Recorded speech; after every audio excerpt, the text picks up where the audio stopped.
Hello students, welcome to Magnet Brains. कैसे हैं आप सभी लोग? आई होप आप सब बढ़िया होंगे।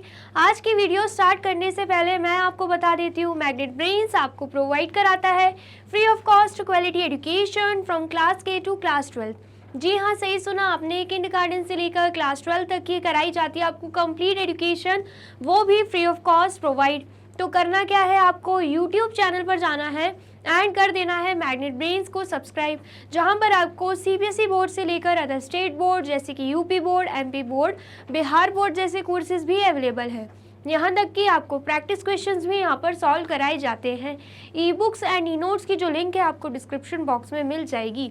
तो करते हैं आज की वीडियो स्टार्ट। मेरा नाम है हशमित कौर एंड मैं हूँ आपकी मैथ्स फैकल्टी। तो आज हम क्या पढ़ने वाले हैं?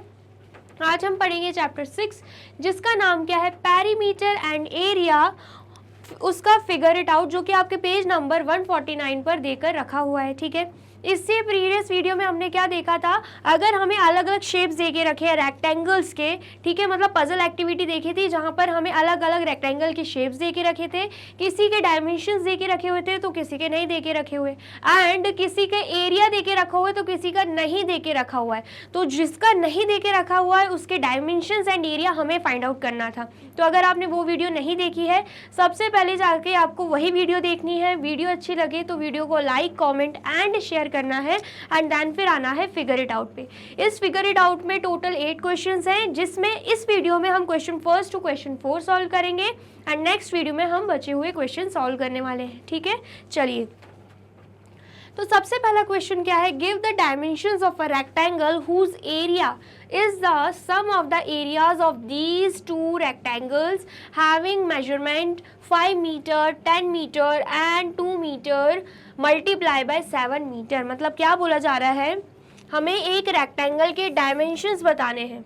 ठीक है, हमें क्या बताना है, एक रेक्टेंगल के डायमेंशंस बताने हैं, जो कि किससे बना है, sum of the area of these two rectangles. मतलब रेक्टेंगल, एक पूरा एक रेक्टेंगल बन रहा है, वो भी दो अलग अलग रेक्टेंगल को जोड़ के, तो उनके हमें क्या बताने हैं, डायमेंशंस बताने हैं। ठीक है, और जिन दो रेक्टेंगल्स के एरिया को जोड़ के ये एक सिंगल रेक्टेंगल बन रहा है ना, उनके डायमेंशंस हमें ये दे के रखे हैं। ठीक है, आया समझ में?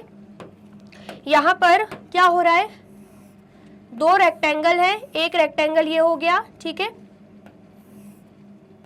दूसरा रेक्टेंगल ये हो गया। ठीक है, समझ में आया? तो इनके हमें डायमेंशंस क्या दे के रखे हैं, 5 मीटर, 10 मीटर। ये 5 मीटर क्या हो जाएगी, लेंथ, एंड 10 मीटर ब्रेथ। यहाँ पर दूसरे रेक्टेंगल के लिए 2 metre length and 7 metre breadth हो जाएगी। ठीक है, तो यहाँ पर हम लिख लेते हैं 5 मीटर एंड यहाँ पर हम लिख लेंगे 10 मीटर।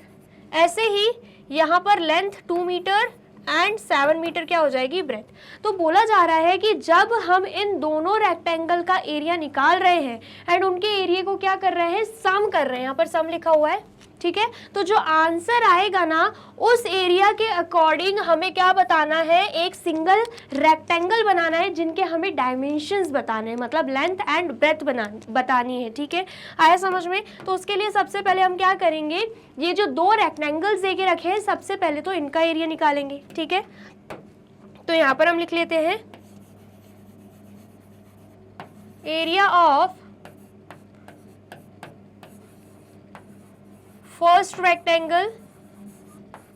ठीक है, फॉर्मूला क्या रहेगा, length multiply by breath.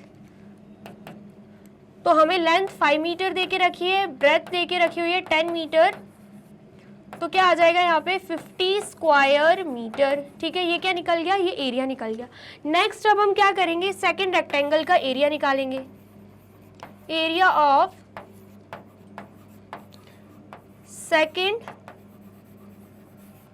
Rectangle, again formula तो सेम ही रहेगा, लेंथ मल्टीप्लाई बाय ब्रेथ, जिसमें लेंथ कितनी है 2 मीटर एंड ब्रेथ कितनी दे के रखी हुई है 7 मीटर। तो 2 मल्टीप्लाई बाय 7 कितना हो जाएगा, 14 स्क्वायर मीटर हो जाएगा। ठीक है, इतना आया समझ में? अब इन दोनों ही रेक्टेंगल्स का एरिया हमने निकाल दिया है। ठीक है, अब इन दोनों ही रेक्टेंगल के एरिया को जब हम सम करेंगे तो एक बड़े रेक्टेंगल का एरिया हमारे पास आ जाएगा। ठीक है, तो यहाँ पर लिख लेते हैं sum of these two rectangles, sum of these, या लिख देंगे sum of the area, sum of the area of these two rectangles. ठीक है, तो जब हम सम कर रहे हैं तो पहले रेक्टेंगल का एरिया कितना है 50 स्क्वायर मीटर एंड दूसरे का कितना है 14 स्क्वायर मीटर। तो टोटल एरिया कितना आ रहा है 64 स्क्वायर मीटर आ रहा है। कितना आ रहा है 64 square metre.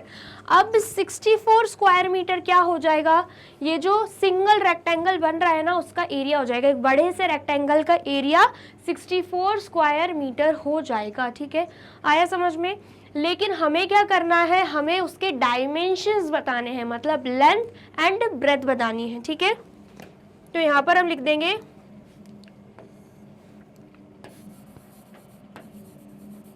Area of the rectangle, area of the rectangle, यहाँ पर लेंथ मल्टीप्लाई बाय ब्रेथ हो जाएगा। यहाँ पर हम एरिया ऑफ द रेक्टेंगल कितना लेंगे 64 स्क्वायर मीटर लेंगे। ठीक है, 64 यहाँ पर स्क्वायर मीटर लिख देंगे। ठीक है, और हमें बताना क्या है, डायमेंशंस बताने हैं। ठीक है, यहाँ पर इस रेक्टेंगल के लिए हमें डायमेंशंस नहीं देके रखे, हमें वही बताना है।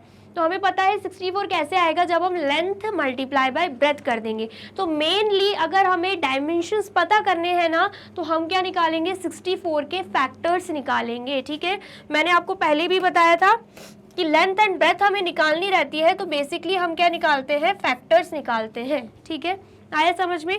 तो 64 के फैक्टर्स क्या क्या होंगे, जब हम 1 को 64 से मल्टीप्लाई करेंगे तो भी 64 आएगा। ठीक है, देन उसके बाद 2 को हम 32 से मल्टीप्लाई करेंगे तो भी 64 आएगा। ठीक है, देन उसके बाद 3 की टेबल में 64 आता नहीं है, 4 की टेबल में आएगा। 4 को 16 से मल्टीप्लाई करेंगे तब भी क्या आएगा 64 आएगा। ठीक है, 5 की टेबल में तो 64 नहीं आता है, 6 की टेबल में भी 64 नहीं आएगा, 7 की टेबल में भी 64 नहीं आएगा।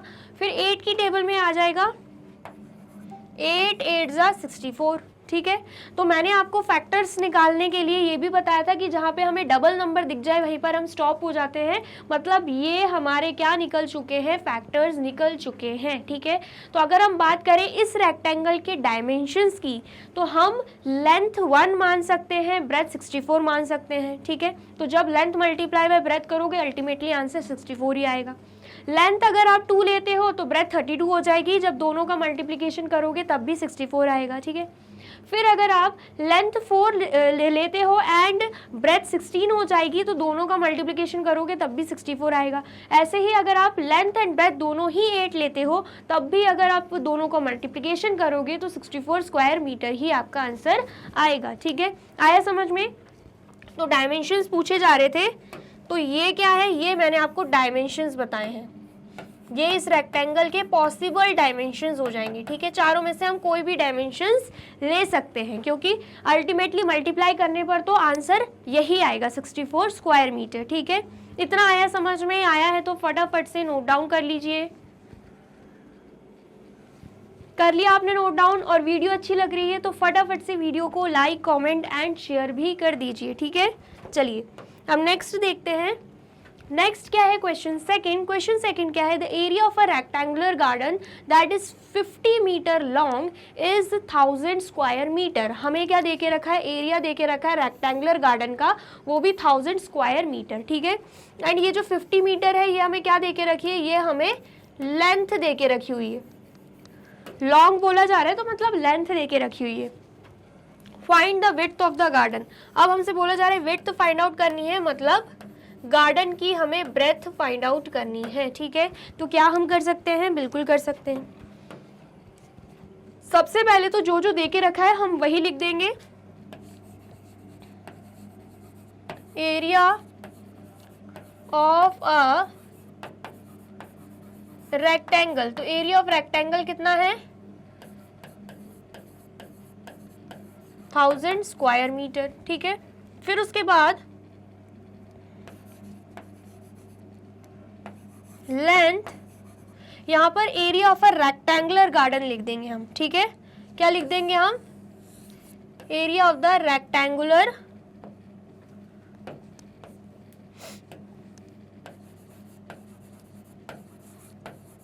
गार्डन, ठीक है।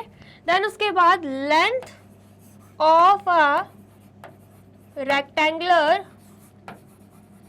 गार्डन, लेंथ कितनी देके रखी हुई है 50 मीटर, और फाइंड आउट क्या करना है विड्थ मतलब ब्रेथ, तो यहां पर हम लिख देंगे विड्थ, ब्रैकेट में लिख देंगे breadth of a rectangular garden, ठीक है। तो यहाँ पर क्वेश्चन मार्क डाल देंगे क्योंकि हमें वैल्यू फाइंड आउट करनी है। तो हम वैल्यू कैसे फाइंड आउट करेंगे, एरिया का फॉर्मूला लगाकर ही हम वैल्यू यहाँ पे फाइंड आउट कर देंगे, ठीक है। रेक्टेंगुलर गार्डन है तो किसका फॉर्मूला लगेगा, रेक्टेंगल का ही लगेगा, ठीक है। तो एरिया ऑफ अ रेक्टेंगल या area of a rectangular garden is equal to length multiply by breadth, ठीक है। एरिया हमें क्या देके रखा है यहाँ पे 1000 देके रखा है, लेंथ 50, देन उसके बाद ब्रेथ हमें नहीं पता है तो बी को एज इट इज रहने देंगे। अब ये 50 हमें मल्टीप्लिकेशन में दिख रहा है, अपोजिट साइड भेज देंगे तो डिवीजन में हो जाएगा, ठीक है। तो 1000 डिवाइडेड बाय 50 कर देंगे इज इक्वल टू ब्रेथ, ठीक है। अब हमें क्या करना है, कैंसिल आउट, 0 से 0 कैंसिल आउट, 5 1 ज़ा 5, 5 2 ज़ा 10 एंड यहाँ पे 0, ठीक है। तो ब्रेथ यहाँ पे कितनी आ गई है, breadth is equal to 20 metre, ठीक है। मतलब विड्थ ऑफ द गार्डन यहाँ पे कितना आ चुका है 20 मीटर, ठीक है। आ गया, समझ में आया है तो फटाफट से नोट डाउन कर लीजिए। कर लिया आपने नोट डाउन। चलिए अब नेक्स्ट क्वेश्चन देखते हैं। नेक्स्ट क्वेश्चन क्या है, question third, the floor of a room is 5 metre long and 4 metre wide. बोला जा रहा है नीचे रूम का फ्लोर होता है तो उसकी लेंथ हमें कितनी देके रखी हुई है 5 मीटर, कितनी देके रखी हुई है 5 मीटर, एंड वाइड मतलब ब्रेथ हमें कितनी देके रखी हुई है 4 मीटर। बोला जा रहा है a square carpet whose sides are 3 metre in length is laid on the floor. क्या बोला जा रहा है, सबसे पहले तो एक रूम है, ठीक है, उसका रेक्टेंगुलर फ्लोर जिसकी लेंथ हमें 5 मीटर एंड ब्रेथ हमें 4 मीटर देके रखी हुई है, ठीक है। बोला जा रहा है कि एक स्क्वायर कारपेट है, स्क्वायर शेप का कारपेट है जो कि हमने उस फ्लोर पे बिछाया, ठीक है। ये हम स्क्वायर कारपेट लेकर आए एंड हमने इस फ्लोर पर बिछाया, ठीक है। ये क्या है, ये कारपेट है, ठीक है। आया समझ में। एंड साथ में बोला जा रहा है जिसकी लेंथ कितनी है, लेंथ है 3 मीटर, ठीक है। मतलब इस कारपेट की अगर हम लेंथ देखें, लेंथ मतलब स्क्वायर कारपेट है तो साइड सारे ही इक्वल रहने वाले हैं, ये 3 मीटर है, ये भी 3 होगी, ये भी 3 होगी, ये भी 3 होगी, ठीक है। आया समझ में। तो बोला जा रहा है कि फ्लोर पे हमने स्क्वायर कारपेट को बिछा दिया है। Find the area that is not carpeted. हमें क्या फाइंड आउट करना है, ये एरिया फाइंड आउट करना है जिसपे कारपेट नहीं बिछा है, ठीक है।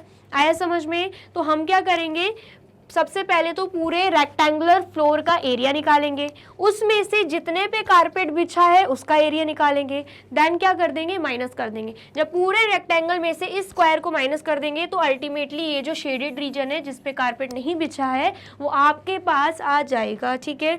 आया समझ में। तो यहाँ पर सबसे पहले हम क्या निकालेंगे,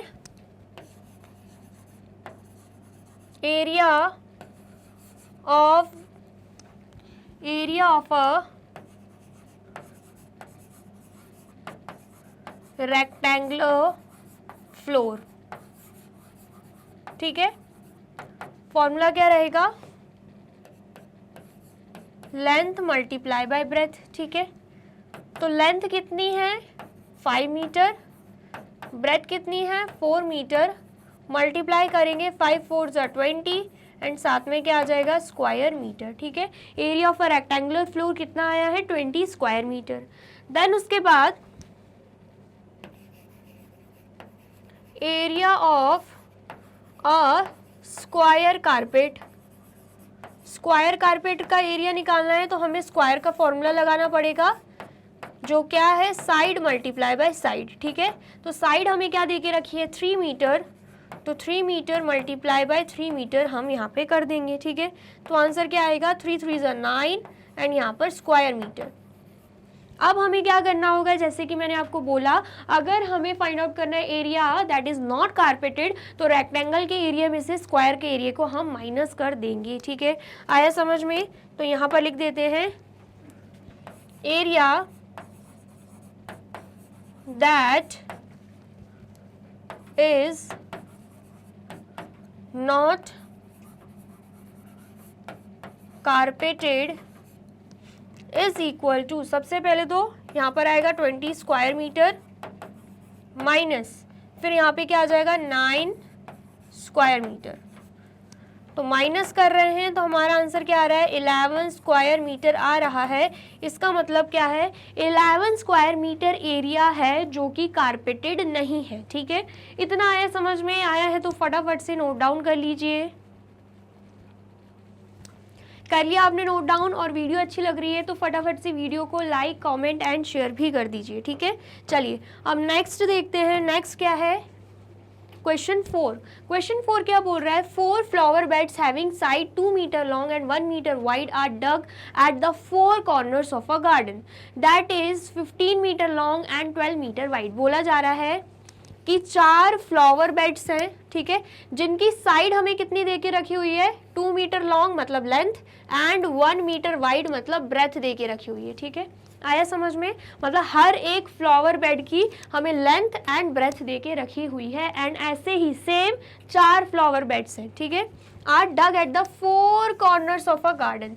और ये जो फ्लावर बेड है ये कहाँ पर डग हुए हैं, ये एक गार्डन है। ठीक है, उसके 4 कॉर्नर्स पे 4 कॉर्नर्स होंगे गार्डन के, तो वहाँ पर डग हुए हैं ये 4 फ्लावर बेड्स। ठीक है, that is 15 metre long and 12 metre wide. अब ये 15 मीटर लॉन्ग मतलब गार्डन की लेंथ एंड गार्डन की ब्रेथ हमें दे के रखी है। मतलब एक रेक्टेंगुलर गार्डन है, यहाँ पर हम फिगर बनाते हैं। सबसे पहले एक रेक्टेंगुलर गार्डन है। ठीक है, ये हम क्या मानेंगे कि ये क्या है, ये एक रेक्टेंगुलर गार्डन है जहाँ पर क्या हो रहा है, 4 कॉर्नर्स दिख रहे हैं, तो चारों कॉर्नर पे क्या हो रहा है,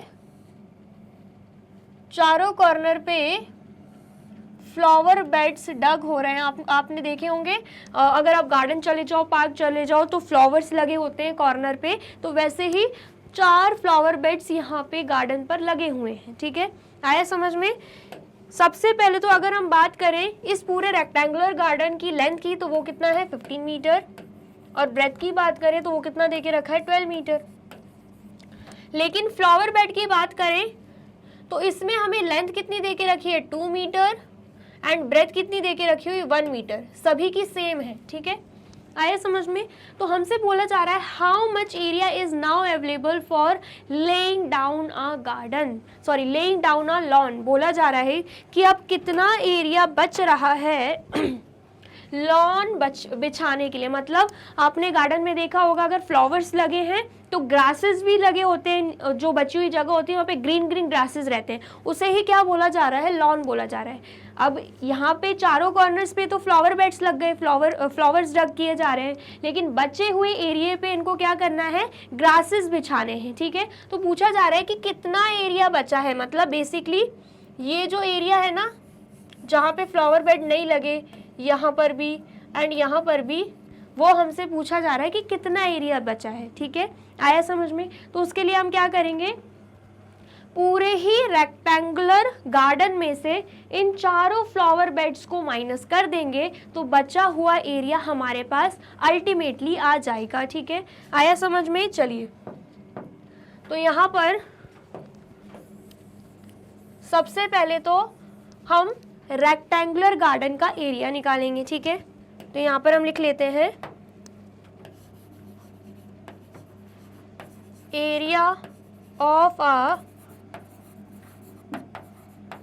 रेक्टेंगुलर गार्डन, ठीक है। एरिया क्या रहता है, लेंथ मल्टीप्लाई बाय ब्रेथ, ठीक है। देन उसके बाद लेंथ हमें कितनी दे के रखी है 15 मीटर एंड ब्रेथ हमें कितनी दे के रखी हुई है 12 मीटर, ठीक है। तो 15 मल्टीप्लाई बाय 12 करोगे, आंसर क्या आएगा 2 5 ज़ा 10, 1 कैरी यहाँ पे, 2 1 ज़ा 2 प्लस 1 3, क्रॉस का साइन 1 5 ज़ा 5, 1 1 ज़ा 1, तो 180 हमारा यहाँ पे आंसर आ रहा है, ठीक है। तो यहाँ पे आंसर क्या आ गया है 180 स्क्वायर मीटर हमारा आंसर आ गया। इसका मतलब क्या है, रेक्टेंगुलर गार्डन का एरिया कितना निकला है 180 स्क्वायर मीटर, ठीक है। देन उसके बाद हम क्या निकालेंगे, area of each flower bed, ठीक है। अभी सिर्फ और सिर्फ हम एक फ्लावर बेड का एरिया निकाल रहे हैं, ठीक है। तो फॉर्मूला तो सेम ही रहेगा, लेंथ मल्टीप्लाई बाय ब्रेथ, जहां पर लेंथ हमें 2 मीटर दे के रखी हुई है एंड ब्रेथ हमें 1 मीटर दे के रखा हुआ है, ठीक है। तो यहाँ पर क्या आ जाएगा 2 स्क्वायर मीटर। एक फ्लावर बेड का एरिया कितना आ रहा है 2 स्क्वायर मीटर। अब हम क्या करेंगे, अब हम निकालेंगे area of 4 flowers bed, flower beds. अभी हमने क्या निकाला, एक फ्लावर बेड का एरिया निकाला, इतना आया है। अब अगर हम चारों फ्लावर बेड का एरिया निकालेंगे, 1 से 4 पर आएंगे तो क्या हो जाएगा 4 से मल्टीप्लिकेशन हो जाएगा इसका, ठीक है। क्योंकि हम ग्रेटर डिजिट पे आ रहे हैं तो हम मल्टीप्लाई करते हैं, ठीक है। तो क्या हो जाएगा 4 मल्टीप्लाई बाय 2 स्क्वायर मीटर हो जाएगा। तो यहाँ पर आंसर क्या आएगा 8 स्क्वायर मीटर हमारा आंसर आ जाएगा। इसका मतलब क्या है, चारों फ्लावर बेड का एरिया कितना है 8 स्क्वायर मीटर है, ठीक है। आ गया समझ में। अब हमें क्या फाइंड आउट करना है, how much area is now available for laying down a lawn, ठीक है। ग्रासेस लगाने के लिए कितना एरिया बच रहा है, तो यहाँ पर हम लिख देंगे area that is available, area that is available for laying down a lawn। तो उसके लिए हम क्या करते हैं, पूरे रेक्टेंगुलर गार्डन में से हम 4 फ्लावर बेड्स को माइनस कर देंगे। तो रेक्टेंगुलर गार्डन का एरिया कितना था 180 square metre and 4 flower bed का एरिया कितना आया है 8 स्क्वायर मीटर। तो हम क्या करेंगे 180 स्क्वायर मीटर में से 8 स्क्वायर मीटर को माइनस कर देंगे। तो हमारा आंसर यहाँ पे क्या आएगा, हमारा आंसर यहाँ पे आ जाएगा 172 स्क्वायर मीटर। इसका मतलब क्या है, लॉन बिछाने के लिए मतलब ग्रासेस को बिछाने के लिए कितना एरिया बचा हुआ है 172 स्क्वायर मीटर एरिया बचा हुआ है, ठीक है। इतना आया, समझ में आया है तो फटाफट से नोट डाउन कर लीजिए। कर लिया आपने नोट डाउन, चलिए। तो यहाँ पे होती है हमारी वीडियो कंप्लीट। आई होप आपको वीडियो अच्छी लगी है एंड समझ में आई है। वीडियो अगर अच्छी लगी है तो फटाफट से वीडियो को लाइक, कमेंट एंड शेयर कर दीजिए एंड देन फिर जाइए यूट्यूब चैनल पर एंड कर दीजिए मैग्नेट ब्रेन्स को सब्सक्राइब।